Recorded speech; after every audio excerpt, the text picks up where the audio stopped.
नमस्कार दोस्तों, पिछले लेक्चर्स में हमने विकर्ण मैट्रिक्स तक बेसिक परिचय किया था। आज उससे अगला है इकाई मैट्रिक्स। इकाई मैट्रिक्स उसे कहते हैं जिसके विकर्ण के सभी अवयव एक हो, उसे बोलते हैं इकाई मैट्रिक्स। डायगोनल के अवयव कितने हो? एक होने चाहिए। जैसे अपने पास एग्जांपल है 1 0 0 0 1 0 0 0 1। ये 3x3 की एक मैट्रिक्स है। इसमें देखो विकर्ण के अवयव कितने हैं? 1 1 है। तो विकर्ण के अवयव तो एक हो और सभी अवयव कितने हो? 0। उसे बोलते हैं इकाई मैट्रिक्स। या जैसे 2 आ जाए तो वो इकाई मैट्रिक्स नहीं होगा, सिर्फ एक होना चाहिए। विकर्ण के अवयव एक हो तो उसे बोलेंगे इकाई मैट्रिक्स। जैसे ये 3x3 का है तो हम इसे लिखेंगे I3। इकाई मैट्रिक्स में लिखेंगे I3। यदि जैसे I2 को लिखना हो तो अपने को वो बनाना है 2x2 का। कितने का बनाना है? 2 × 2। तो 2 ही तो रो और 2 ही कॉलम। तो जैसे 1 0 0 1। तो मुख्य विकर्ण के अवयव ये हो गए। तो ये भी आपका क्या होगा? इकाई मैट्रिक्स। इससे अगली मैट्रिक्स है अदिश मैट्रिक्स या स्केलर मैट्रिक्स, जिसमें विकर्ण के अवयव समान हो, उसे बोलते हैं अदिश मैट्रिक्स। विकर्ण के अवयव समान होने चाहिए। जैसे एग्जांपल है इसमें 2 × 2 की एक मैट्रिक्स है। इसमें √5 विकर्ण के अवयव है, दोनों समान है। जैसे इसमें x समान आ गया। तो ये 3x3। तो ये कितने की भी हो सकती है, लेकिन इसमें मुख्य विशेषता है कि विकर्ण के अवयव समान होने चाहिए। जैसे हम बनाते हैं विकर्ण के अवयव के लिए, जैसे 3, फिर हम कितने भी ले सकते हैं 0 0 3। तो ये विकर्ण के अवयव समान हो गए, तो इसे बोलेंगे अदिश मैट्रिक्स। 2x2 की ये कौन सी मैट्रिक्स हुई? अदिश मैट्रिक्स।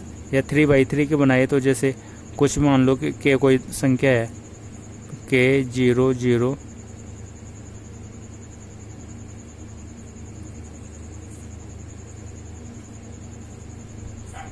तो ये आपकी हो गई 3x3 की मैट्रिक्स। इसमें भी ये विकर्ण के अवयव समान आ रहे हैं k। तो इसे बोलेंगे अदिश मैट्रिक्स या स्केलर मैट्रिक्स। अब इससे अगली है अपनी त्रिभुजाकार मैट्रिक्स। तो त्रिभुजाकार मैट्रिक्स 2 प्रकार की होती है, ऊपरी त्रिभुजाकार मैट्रिक्स और एक होती है निचली निम्न त्रिभुजाकार मैट्रिक्स।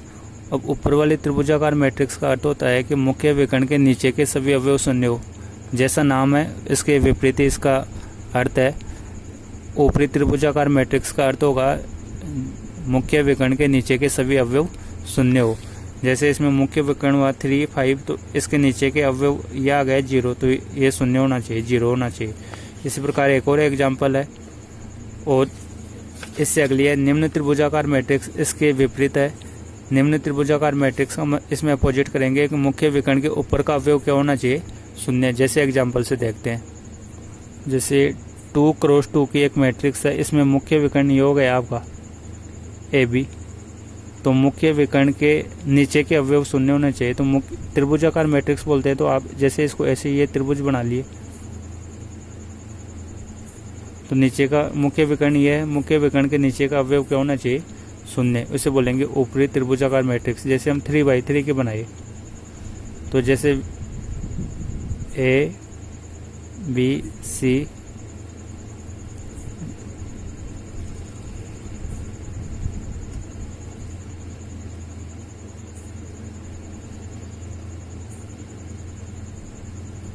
जैसे ये लिख लिए 3x3। अब मुख्य विकर्ण इसमें ये हो गया AEI।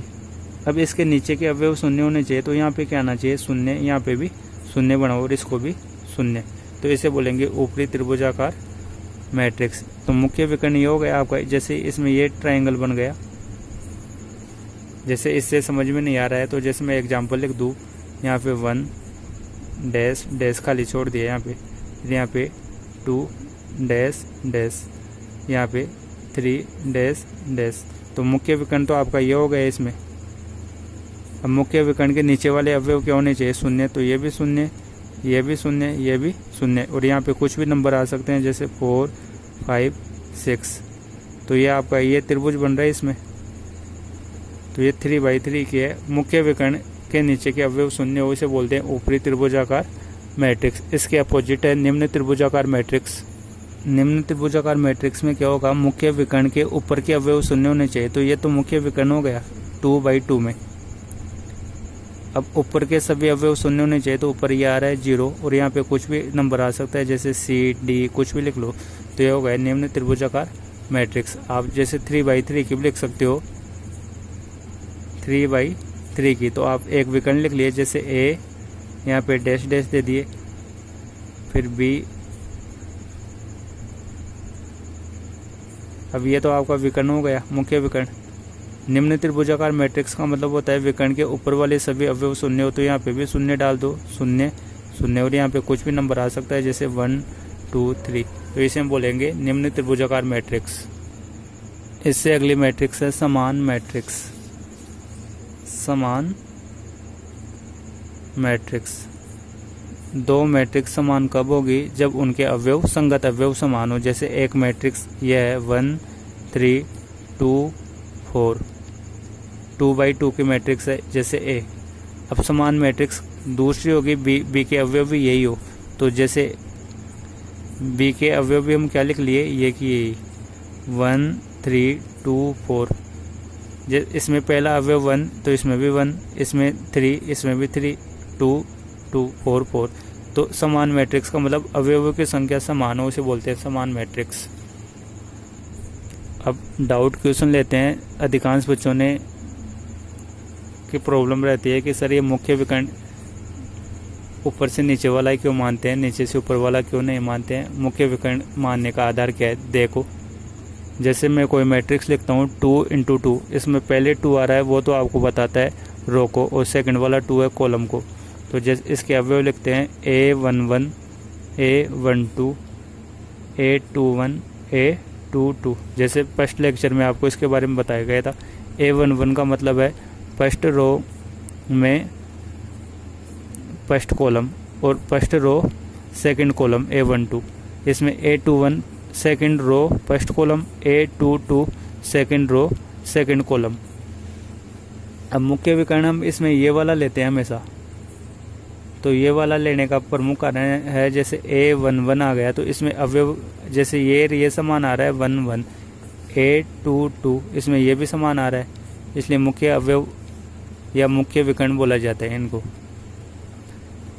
अब जैसे कई बच्चे बोलते हैं इसको मुख्य विकर्ण ये क्यों नहीं होता है, जैसे इधर वाला A11 A12 21 22, ये मुख्य विकर्ण नहीं होता है। जैसे इसमें है आपके पास A21, तो इसमें 1 और 2 अलग अलग है, तो मुख्य विकर्ण नहीं होगा। और A12 इसमें भी अलग अलग है। मुख्य विकर्ण के लिए शर्त होती है AIJ। I तो आपको रिप्रेजेंट करता है पंक्ति को, और J दर्शाता है आपको स्तंभ को।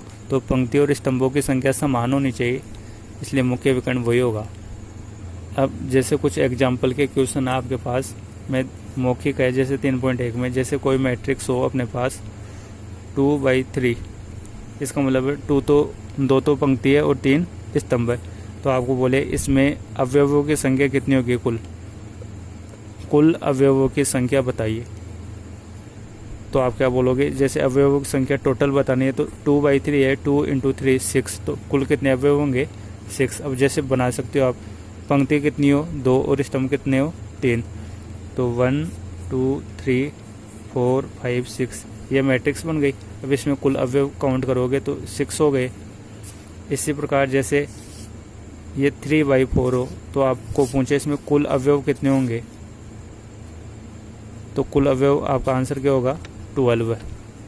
नेक्स्ट क्वेश्चन है, अगला क्वेश्चन है 8 अवयव वाले मैट्रिक्स के संभावित क्रम कौन कौन से होंगे। संभावित क्रम कौन से है, तो 8 अवयव होने चाहिए। तो हम ऐसे बताएंगे, जैसे 8 के गुणा जो हो सकते हैं 1 × 8, इसको 8 को और क्या लिख सकते हैं 2 × 4, और क्या लिखा जा सकता है, अब इसका उल्टा लिखा जा सकता है 8 × 1 और 4 × 2, और तो कुछ हो नहीं सकता। तो अपने पास कुल गुणज कितने हुए 1 2 3 4, तो अपना आंसर होगा 4। जैसे आपको बोले कि 12 अवयव वाले सेम टू सेम ऐसे 12 अवयव वाले मैट्रिक्स के संभावित क्रम क्या होंगे। तो आप लिखोगे 1 गुणा 12, 2 गुणा 6, 3 गुणा 4 और क्या लिखोगे अब, तो इसका अपोजिट हो जाएगा एक। 3 गुणा 4 है तो 4 गुणा 3, इसमें हो गया 6 गुणा 2, इसमें हो गया 12 गुणा 1। अब रिपीट होना शुरू हो गया तो कुल अवयव कितने होंगे, संभावित क्रम 6 हो जाएगा आंसर।